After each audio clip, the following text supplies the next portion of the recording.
안녕하십니까. 영토학자 장계황입니다. 오늘은 제주 4.3 특집입니다. 제주 4.3 특집 중에서 이 제주 4.3 얘기 나오면 여러분들 늘 얘기하는 서북청년단 얘기 나오죠. 이 서북청년단을 이해하려면 대한민국의 기독교 역사를 알아야 됩니다. 오늘은 제가 기독교를 좀 비판을 하겠습니다. 그래서 제가 늘 하는 얘기가 저는 개독이라는 말을 공식적으로 씁니다. 그래서 제가 왜 개독이라는 말을 쓰냐면은 전체 기독교인들을 욕하고 싶지 않기 때문입니다. 이 기독문화는 한국 사회를 개방시키고 개혁시키고 우리 환경을 깨끗하게 만들고 정서상 대한민국이 바르게 가도록 참 역할이 크고 많은 그 기능을 했습니다. 그럼에도 불구하고 이 정치권에 붙어갖고 이념의 본질을 흐리고, 그래, 기독교의 사상은 뭐예요? 하나의 사랑을 중심으로 한 이 종교 활동인데 그것보다는 개인의 영달, 권력과 붙어갖고 이런 어떤 부분들은 저는 개독문화라고 그래요. 제가 이 개독문화라고 하는 것은 일부인들이 기독교 전체를 흐리고 있죠. 그래서 제가 개독문화라고 하는 것은 기독문화를 지키고 보호하기 때문에 이런 용어를 쓴다. 여러분 이렇게 이해를 하시면 좀 편하겠죠. 기독교인들은 편하게 들으시고요. 개독문화를 가지신 분들은 열 좀 받으면서 이 얘기를 들어주면 감사하겠습니다. 오늘은 여러분들하고 해방공간에서 기독 세력의 등장과 이게 어떻게 권력화가 돼갖고 제주 4.3에 영향을 미치는가에 대해서 알아볼 수 있도록 하겠습니다. 이게 이제 변질된 이념의 종교적 신념화가 되게 위험합니다. 이게 이제 가장 문제예요. 여러분들 늘 보면은 뉴스에서 보면 이슬람의 원리주의자들이 보면은 테러 막 하잖아요. 그럼 여러분 흔들리는 생각하죠. 야, 저 종교를, 이슬람이라는 종교는 저희 나쁜 종교가 아닌가?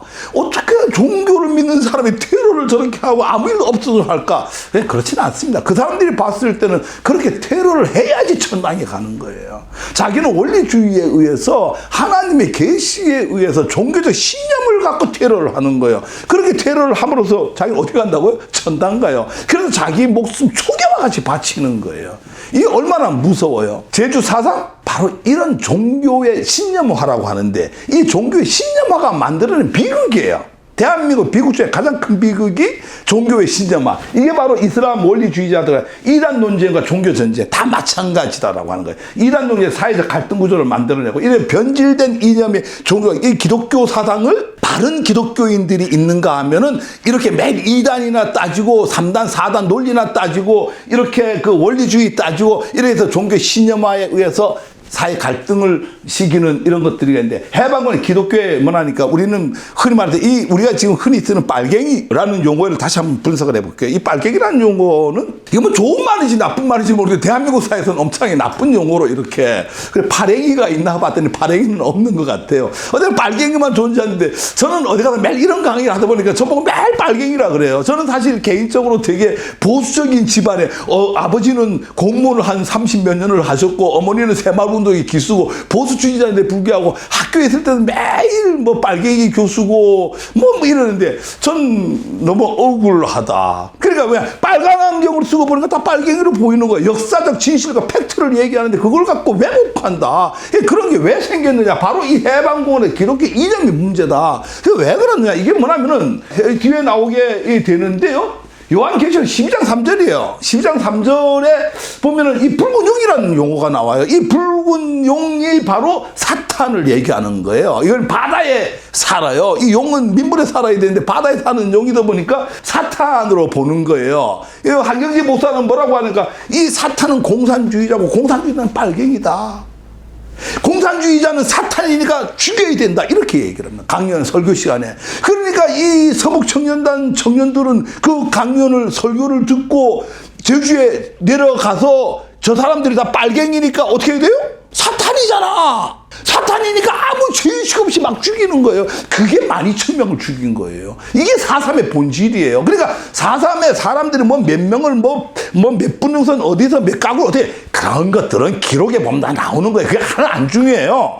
가장 중요한 게 어떻게 이렇게 서북청년단들이 어떤 죄의식도 없이 그렇게 사람을 죽일 수 있느냐. 이 죽인다라고 하는 건 우리 기독교의 이 당시의 기독교의 논리와 이념과 철학을 이해하지 못하고는 제주 4.3을 이해할 수 없는 거예요. 그러니까 종교적 신념화라고 하는 것은 사람의 죄의식 없이 사람을 죽이는 그 행위가 첫 번째 일어났던 게 바로 제주 4.3인데 그 붉은 용은 사탄이고 사탄은 공산주의자고 공산주의자는 빨갱이라고 하는 논리에 의해서 빨갱이를 죽이는 것은 자기네는 사람을 죽이는 게 아니라 누굴 죽이는 거예요? 사탄을 욕을 죽이는 거예요. 붉은 욕을 죽이는 거예요. 그냥 잘한다고 해요. 아니, 이스라엘 원리주의자들이 테러를 해야지 천당 가는 걸로 알고 있는 거하고 똑같은 원리예요. 여러분들 제주의 본질, 제주 4.3의 본질을 이해를 해야 된다. 그래서 반공 이념을 신앙으로 신념해야 돼. 이 말 되게 중요합니다. 반공 이념을 뭘로요? 신앙으로 신념화한 거예요. 이 신앙하고 뭔 관계가 있어요? 신앙은 하나님하고 나하고 소통하는 게 신앙이잖아. 아무 관련이 없는 거를 반공 이념을 신앙으로 신념화시키고 하고 정치 권력과 하나 돼가고 사회 문제에 만들어 주게 됐다. 이게 바로 또 다른 표징이 하늘에 나타났습니다. 이번에는 큰 붉은 용이 나타났는데 7머리와 10뿔을 가졌고 머리마다 왕관이 씌워져 있습니다. 이게 바로 요한계시록 12장 3절이에요. 이 그림으로 표현 이렇게 하면 이렇게 되는데 이게 붉은 용은 사탄이고 사탄은 공산주의자니까 살상에 대해 정당성이 확보가 됩니다. 아까 이슬람이 테러에 대해서 정당성이 확보가 되잖아. 똑같은 얘기예요. 보편적 사회악에 대한 무죄의식, 죄의식이 없는 거예요. 이게 현상학으로 나타난 게 제주에서 나타난 거예요. 그래서 우리 제주 4.3이라고 하는 것은 이런 거에 의해서 쏴 죽인 현상학이 제주 4.3이에요. 제주 4.3에 뭐 몇월 며칠 어떻게 되고 이런 것들은 다 작은 얘기들이고 근본을 먼저 이해를 해야 된다. 이 당시에 보수 정치인들이 기독교 중심의 정치를 했어요. 이승만 때문에. 그래서 뭐라고 해야 될까? 북한의 핍박이 신사참배를 요구한 일제의 핍박보다 더 지독했다. 이게 이제 서북청년단 얘기가 이제 나오는 거예요. 그러니까 이 당시에 정치인들이 북한에 그 당시에 이제 뭐 도지개혁 문제가 있어요. 이제 그 얘기를 하면 다 이해가요. 공산주의에 대한 증오심이 만들어지는 거예요. 기독교 내에서. 기독교는 미국 사상으로 개혁의 이미지. 그러니까 기독교는 무조건 좋은 거야. 그냥 뭐 개화, 깨끗하고 개혁의 이미지니까 이렇게 하는데 이게 이제 이 어느 정도의 의식이라면은 저 대표적인 문구 하나 갖고 왔어요. 1948년 5월 31일이에요. 그 5월 10일 날 투표를 했잖아요. 그래서 의회가 만들어진데 재원 국회가 열리던 날요. 초대 국회의장 이승만은 뭐라 하죠? 대한민국이 기독교 정신으로 세워진 민주주의 공화국이다. 이렇게 연설을 합니다. 여러분, 우리가 무슨 기독 제국주의입니까? 저는 천부경이나 삼일신고나 잠정개경 이런 거 민족이라고 하는 개념인데 이 사람은 뭐라고 하니까 재헌국회에서 하는 얘기가 기독교 정신으로 세워진 민주공화국이다. 이렇게 연설 정신 나간 거예요. 그래서 이 당시에 보면은 대통령 후보 강하고 담대한 사람 장로 리승만 여기는 뭐예요? 착하고 진실한 사람 곤사 리기붕. 그러니까 정통령 부통령이 전부 장로 곤사가 나온 거예요. 이게 무슨 이 세상에 가장 정치 행태 나쁜 게 기독제국주의예요. 여러분들 중세가 뭐냐? 중세는 암흑시대라고 하잖아요. 중세가 뭐예요? 정치하고 종교가 하나 된 게 그게 중세예요. 그 중세를 우리 암흑시대라고 하는 거예요. 그런데 무슨 대통령, 후통령 나오는데 장로 리승만하고 권사 리기붕이 나올 수 있어요. 이게 지금 제가 제일 싫어하는 게 기독제국주의인데 최근에 들어오면은 저기 누구죠? 정강훈 목사 광화문에서 이 기독제국주의를 꿈꾸는 거예요. 우리가 정권을 잡아갖고 저 청와대에 있는 빨갱이를 몰아내고 뭐 이렇게 얘기합니다. 중세 암흑시대로 돌아가자는 얘기입니다. 그래서 38선의 비극과 서북청년단이 등장하는데 여러분들 서북청년단이라는 이름부터 잘 알아야 돼요. 서북청년단 얘기 너무 많이 들었죠. 그래서 서북청년단 뭐예요? 이러면 답이 없는 거예요. 서북청년단이 이래요. 그냥 평안북도에서 내려온 기독교인들을 그러니까 한성에서 바라보면은 서울 중심에서 보면은 서북쪽이 평안북도예요. 여기서 온 사람들이 청년들이 단체를 만들었어요. 그게 서북청년회예요. 서북청년단이라고 하는 건 없습니다. 서북청년회만 있어요. 그러니까 우리가 어느 순간부터 서북청년단이라고 하는데 서북청년단이라는 조직은 없고 공식 이름이 서북청년회예요. 그래서 서북이라고 하는 건 서울에서 평안북도 신의주 중심이에요. 여기에 대장이 누구예요? 바로 그 한경진 목사가 대장인데 한경진 목사는 신의주에서 내려왔단 말이에요. 그래서 이게 서북청년단이 만들어진 거예요. 그래서 정명 이름을 먼저 알고요. 우리가 서북청년단을 이해하려면 여기까지만 알면 돼요. 왜 이 서북청년단이 만들어졌느냐. 45년 조선공산당이 발족을 하죠. 10월 10일 날요. 조선공산당 창건일입니다. 근데 내가 물어봐요. 지금 북조선의 공산당이 어떻습니까? 그러니까 사람들이 공산당 나쁜 놈들이죠. 죄송하지만 지금 북조선에는 공산당이 없습니다. 사람들이 지금 있지도 않은 공산당을 그걸 갖고 얘기를 해요. 지금 북조선에는 노동당만 존재를 합니다. 공산당은요, 중국, 진화하고 러시아하고 쿠바 뭐 이런 데만 이 공산당이 존재하고 여기는 노동당만 존재를 해요. 공산당 없어졌어요. 이게 10월 10일 날 공산당 창건일이고요. 조선인민위원회가 그 다음에 2월 16일 날에 자치적으로 정부했는데 이게 이제 소련이 이 바로 조선인민위원회를 설립을 해주고 소련은 빠져버립니다. 이래서 아까 점령군이라고 하고 여기는 해방군이라고 하는 거예요. 그래서 이 조선인민위원회에 이 당시에 김일성이가 이제 인민위원장이 되는 거고 여기서 바로 하는 게 뭐라니까 한 달 있다 하는 게 토지개혁을 합니다. 이게 바로 서북청년회가 만들어지는 직접적 원인이죠. 직간접 다 이 원인이 딱 요 하나입니다. 토지개혁을 한다라고 하는 얘기는 딱 결론은 뭐예요? 토지를 뺏기는 사람과 토지를 나눠받는 사람이 있어요. 대지주 이런 사람 다 뺏기는 거고 소작인 이런 사람들은 토지를 나눠받는 거죠. 물론 다 국가 땅인데 그 국가 땅에 대해서 사용권을 갖는 거죠. 이게 토지를 소유한 자와 하는데 토지를 소유한 자는 누구에서 다 부잣집이잖아요. 대부분 기독교예요. 이때의 대한민국 전체의 기독교 인구가 30만이었는데 남한에 10만이 있었고 북조선에 20만이 있었어요. 20만 북조선의 기독교인 중에 젊은 사람 10만 명이 이 토지개혁에 항거해갖고 못 살으니까 토지 다 뺏기고 이러니까 남한으로 내려옵니다. 남한으로 내려오니까 갈 데가 없잖아요. 갈 데가 없으니 그걸 받아준 곳이 어디예요?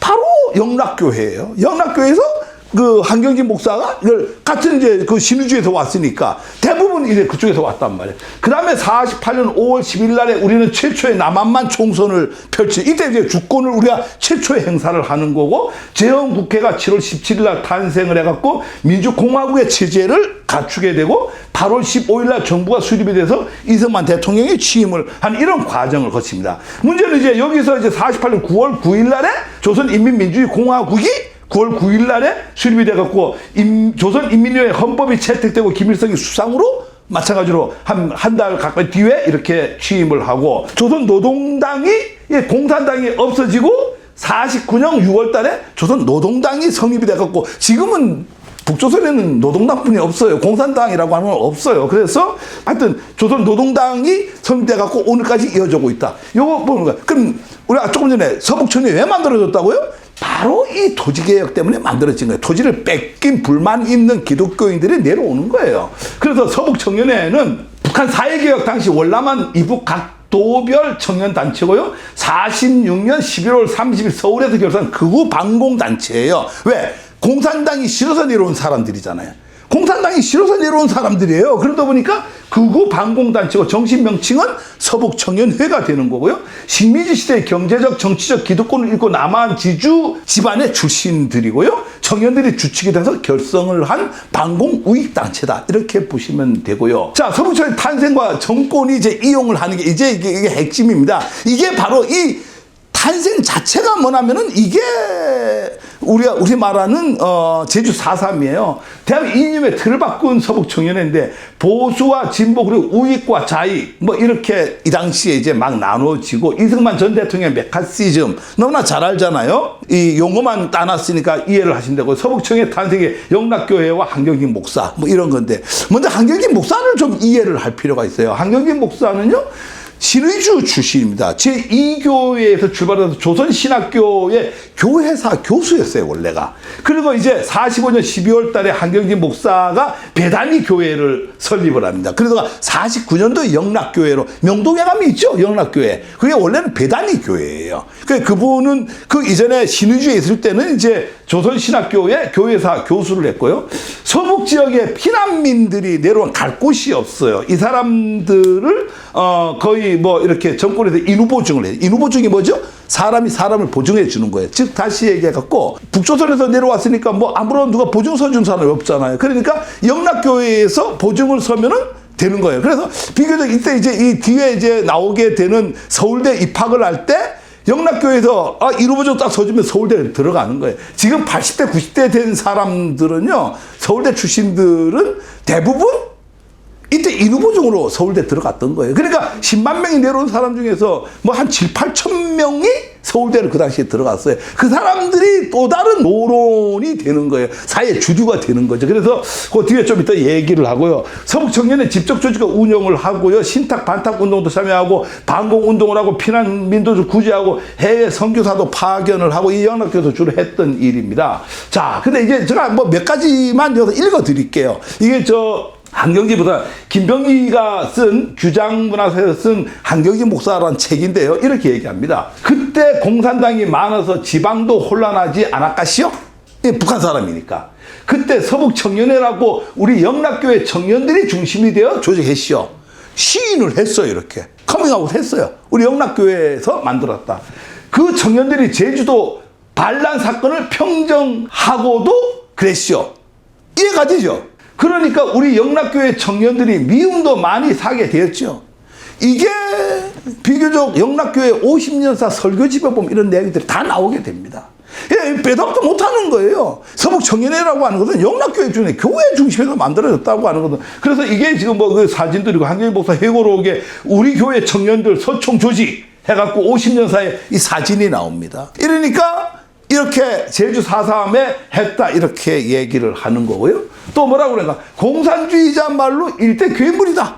이 괴물을 벨자 누구냐? 이 사상이야말로 묵시록에 있는 붉은 용이다. 이 용을 멸할 자 누구냐? 이게 설교 내용이에요. 설교 내용.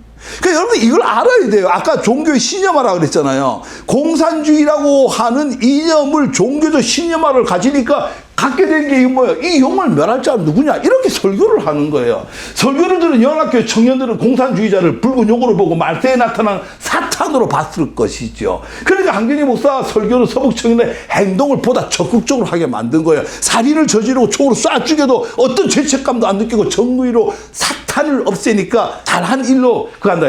그들의 행위를 붉은 용을 제거하는 행위로 정당화를 시켰다고 하는 거예요.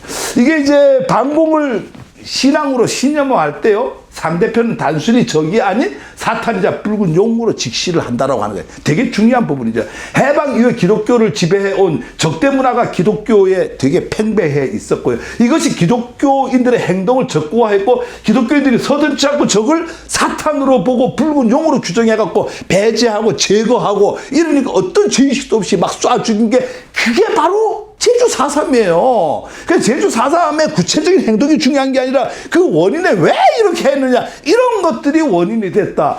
여러분들 김두한 뭐 이런 거 보면 시다손이 나오죠. 이성순 아주 뭐 이 평양 깡패 두목입니다. 깡패 두목이란 이 사람이요 서북청년의 감찰부장이었어요. 영락교회 집사였고 이런 사람들 깡패들이 다 그 당시에는 그 뭐 집사 이런 걸로 참여했고요. 이게 더 재밌는 게 이 민주동맹 창립 중 이게 누구나니까 기독민주동맹은요 3.1운동 민주당 김창준 목사 있죠. 이건 진보적 목사예요. 이 진보적 목사가 좌익 기독교 결집을 하려고 하니까 40년 2월달에 창립총회 할 때 종로구에 시청 교당에 습격을 다 때려 부숴버립니다. 이게 나중에 본인이 다 한경지 목사가 뭐라고 하니까 우리 교회 청년들이 열렬한 반공 청년들이다. 기독교 민주동맹 창립총회에 가서 처부수고 해산시켰거든. 지금은 그 청년들이 다 장로가 됐수다. 쪽팔리지 않아요? 영락교회 청년들이 반탁 반공 운동에 앞장을 섰다 이렇게 얘기를 합니다. 이런 것들이 오래전 얘기가 아니에요. 이게 지금 뭐 불과 뭐 몇십 년 전, 한 70년 전 얘기들이고요. 이게 뭐 우리가 가공해 만들어낸 얘기가 아니고 영락교회 70년사에 보면은 설교집에 보면 이게 다 나오는 내용들이에요. 이런 것들이 붉은 용으로 자기 확신을 가지니까 붉은 용은 사탄이고 사탄은 공산주의고 공산주의자는 빨갱이다라고 하는 자기 확신 속에서 이런 일을 저지르는 거예요. 이게 지금 뭐 한경지 목사 설교 내용들인데 설교 기독교와 정치 또 기독교 공산주의 뭐 이런 게 있는데 이거 뭐 다 읽을 수는 없고요. 최선의 정치 이념이 우리에게 있음에도 불구하고 왜 이리 퇴행적인가? 십자가를 가지고 노동운동과 정치운동을 하자.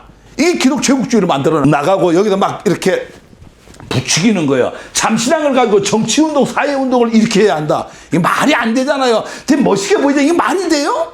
아니, 종교가 뭐예요? 그냥 하나님하고 나하고 소통해갖고 천당 가려고 자기 수양을 하는 게 종교인데, 뭐 정치운동하고 사회운동하고, 그럼 정당 만들어가고 왜 교회를 왜 팔아요? 공산주의만 일대 아까 얘기했던 거죠. 붉은 용이다. 이런 얘기들이 다 이 설교집 다 나오는 얘기들이다. 이렇게 보시면 되는 거고요. 서북청년단의 만행을 몇 가지를 이제 서북청년단이 이제 저쪽에 가서 뭘 한다고요? 제주 4.3을 일으키는데 그 전에 한국 사회에서 이제 몇 가지 이제 일을 하게 되는데 어느 정도 영향을 미쳤는지 한번 서북청년단의 행패에 대해서 한번 얘기를 해볼게요. 이 국대한 사건이에요. 서울대 국대한 사건이에요. 이 서울대학교라고 하는 게 원래 전신이 뭐예요? 경성제대잖아. 잘 알잖아요. 경성제대. 경성제대가 서울대학이 되는 거예요. 그러니까 국립서울대학교. 그러니까 1924년도에 경성제국대가 만들어지는데 46년도에 개교를 국립서울대를 만드는 거예요.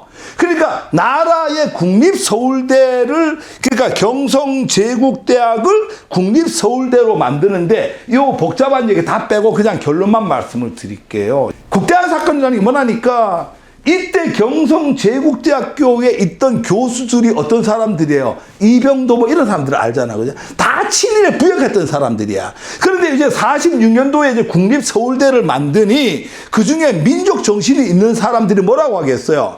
저 친일파가 어떻게 국립대학교의 교수로 그대로 갈 수 있느냐. 반대를 합니다. 말이 안 된다. 저 친일파, 일제에 부역했던 사람들이 국립대학에 대한민국의 최고의 대학인 국립서울대에 그대로 교수로 넘어가는 건 말이 안 된다고 하고 교수 임용을 하지 말으라고 진보 학자들이 들고 데모를 합니다. 그러니까 40년 이승만 대통령이 안 되니까 어떻게 되죠? 서북청년단들을 인후보증을 해갖고 한 7,000명을 서울대 입학을 시켜버려요. 입학을 시켜고 학생들이 이 교수들이 공부를 안 가르치고 왜 싸움질을 하느냐고 진보 교수들을 테러를 해버립니다.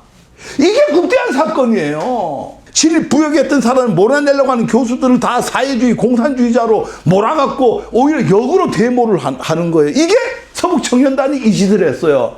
그때의 인후보증으로 그 연합교에서 인후보증을 해갖고 서울대에 들어갔던 사람들이 지금 80대, 90대에 서울대 한 7, 8천 명 이상이 되는데, 뭐 정확하게 몇 명이 들어간지는 저도 모르겠습니다만 7, 8천 명 정도 된다고 이렇게 파악이 되고 있는데, 그 사람들이 지금 현재 한국 사회에 어른으로 자리를 하고 있다 이거죠. 여러분, 말이 됩니까, 이게?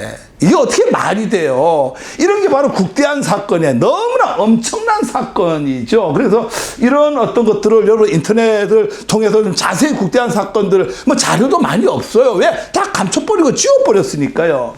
이게 더 웃긴 게 육군 사관학교를 접수합니다. 지금 뭐 태극기 부대 광화문에서 데모만 하면은 육군 사관학교 깃발 들고 기수별로 나오죠.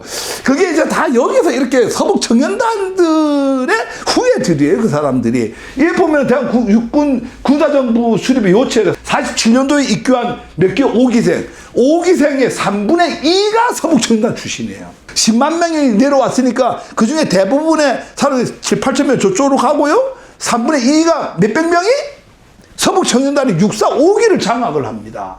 48년도에 입교한 8기도 서북청년단들이 많았어요. 그러니까 5기, 8기가 서북청년단이 많은데 나중에 뭐예요? 5기와 8기 서북청년단 출신들이 61년에 군사정변. 이거 뭐예요? 쿠데타.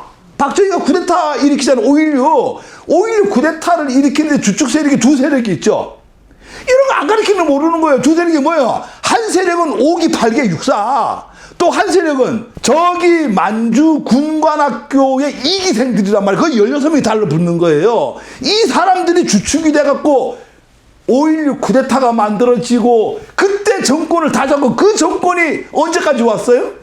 지금까지 오고 있는 거예요. 박근혜까지 오다가 그 사회 주류 세력은 다 이 사람들이에요. 그러니까 여러분들 이런 내용들을 모르고 우리 근대사를 얘기하면 얘기가 안 된다라고 하는 얘기예요. 그래서 이명박 정부 시절에 이제 얼마나 서북 출신의 곽선희 목사가 이명박 대통령 시절에 그 소망교회 너무나 잘 알잖아요. 그 사람도 서북 청년단 출신이에요. 전부. 서북 출신이고요. 이때 장군들이 40명이 출석교인을 하니까 대한민국 웃기는 짬뽕인 나라예요. 그러니까 이런 것들이 이 당시에 있었고 육군사관학교의 역사를 보면은요. 45년 12월에 군사영화학교 출발했고 남조선 국방경비사관학교로 이게 박정희가 2기로 갑니다. 이 이후에 이제 육군사관학교로 이렇게 46년도인가 이렇게 넘어가게 되는, 연도를 정확히 모르겠어요. 유고사관은 46년도가 7년도가 될 거예요. 그 이후에 이제 5기가 이 서북청년단에 들어가고 8기가 들어가고 5.16 쿠데타가 일어난다라고 하는 거예요. 한국에 엄청난 해를 많이 끼친다라고 하는 거예요. 그럼 내내 얘기했던 이런 것들이 이제 여기서 이제 육사하고 한패가 되고, 아까 국대안 사건도 뭘로 몰아갔고요? 사회주의 빨갱이 공산주의자는 몰아가고 내쫓아버리는 거예요. 이게 바로 이게 메카시즘의 빨갱이 용어가 처음 등장을 하죠. 레드 스카이라고 하는데, 이게 사실 위스콘주의 상원의원 조지프 메카시가 이렇게 얘기하죠. 50년 공산당 당원대회에서 공산주의를 비판하면서 미국 사회도 현실적으로 평론하는데, 여기서 공산주의자들이 우리 국무부에도 너무 많은 297명의 공산주의 명단을 내가 갖고 있다, 이렇게 얘기를 하면 미국에 빨딱 뒤집힌다. 그래서 이렇게 이 당시에 공산주의에 무관한 사람도 조사를 하고, 공무원, 연예인들, 사업인물, 뭐 교육자, 노동조합 활동자, 이런 사람들이 다 공산주의자로 몰려갖고 감옥을 가고, 우리나라 이 빨갱이 사건하고 똑같은 게 이 당시에 일어났던 거예요. 53년 공화당이 오랜 민주당 정권을 뒤집고 정권을 성공을 합니다. 공화당이. 그러니까 공화당 의원들이 양심선언을 통해서 독재자의 방법으로 자유를 지켜서는 안 된다, 이렇게 개탄하고 메카시를 내쫓아버립니다.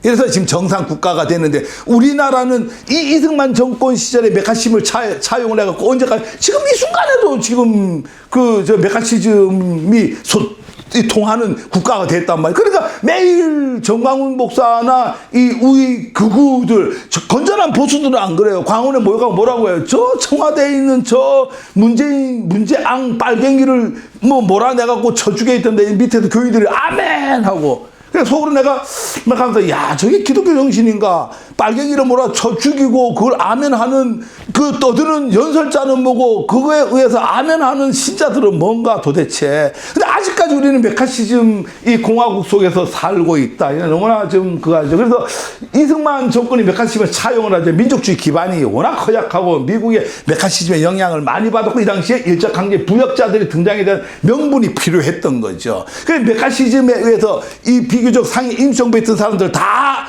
진보로 몰아갖고 죽여버리죠. 암살하고 뭐 사회에서 몰아내고 이렇게 하고, 일제 부역사를 통해서 그들을 잡아내는 역할을 일제 부역자들한테 시켜갖고, 그 사람들 다시 이렇게 노로운 세력이 이 사회의 주류가 되는 이 현상이 일어난다. 정적 제거의 도구로 활용했다라고 하는 거예요. 그 다음에 정치 기반이 정권 정체성을 확립을 했다. 그 다음에 사회 문제 해결의 도구로 사용했다. 빨갱이를 제거함으로써.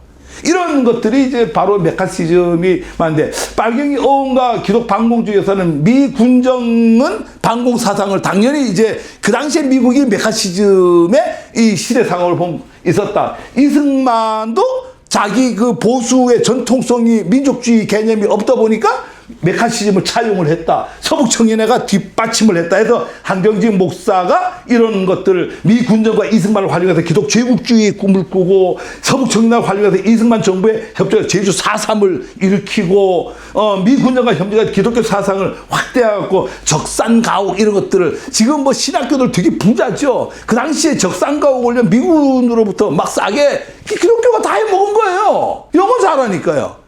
다른 사람도 영어를 못해가지고 적산가옥 어찌든 못했어요. 이렇게 한국의 왜곡된 역사를 갖고 있었다. 그래서 오늘은 여러분들하고 이렇게 제주 4.3 운동을 펼치는 데 있어갖고 어떤 여건과 조건과 환경 속에서 해야 된다. 그 제주 4.3의 본질은 서북청년단을 이해를 해야 되고, 서북청년단을 이해하려고 하면은 한국 기독교의 흑역사를 이해를 해야 돼요. 그러니까 이거는 기독교 문화 역사가 아니고 개독 문화와 개독 역사예요. 이거를 여러분들이 이해를 함으로써 서북청년단을 이해를 하고, 서북청년단을 이해함으로써 제주 4.3의 아까 종교적 신념화 때문에 이슬람 교도들이 테러를 함으로써 천당 간다라고 하는 신념, 종교적 신념, 그게 공산주의라고 하는 이념을 종교적 신념화 시켜갖고 저지른 일이 바로 제주 4.3이다. 이렇게 여러분들 이해를 하시고, 다음 시간에는 제주 4.3에 대해서 말씀드릴 수 있도록 하겠습니다. 시청해 주셔서 감사합니다.